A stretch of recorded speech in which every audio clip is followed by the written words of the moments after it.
অঁ আমাৰ ঘৰত আজি চুৰ হ'ল। আমি আছিলোঁ দোকানত, আমাৰ মা আছিল, গোটেই ফেমিলি আছিল দোকানত। হৈছে ঘটনাটো কিজানি ইমান সঠিককৈ আমি গম নাপাওঁ। কেনেকৈ গম পালে আপোনালোকে? মা আমাৰ দোকানৰ পৰা আহোঁতেহে আমি গম পালোঁ, গেটটা তালা মাৰা আছিল। পিছত মা আমাৰ সুমি আহোঁতে কাপোৰ চাপে থাকোঁতে মায়ে আমাৰ দেখা পাল।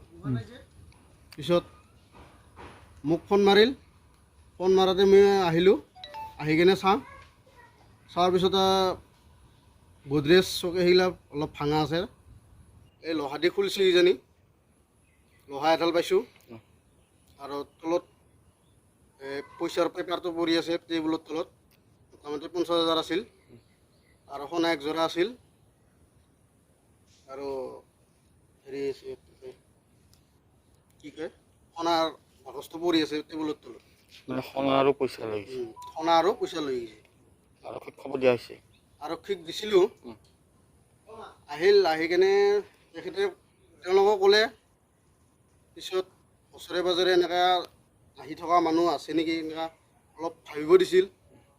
সেনেকৈতো আমাৰ নাহে, গেট ঠেট তালা মাৰি থাকে, আমি ৰাতিপুৱাই যাওঁ তালা মাৰি।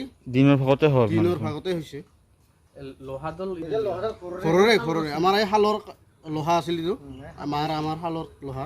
এই শালৰ লোহাৰে ভাঙিছে মানে? অঁ সিডাল আনি কেনে তালাটো খুলি কেনে সোমাই গৈছে ভিতৰত, এইখিনিয়ে আৰু।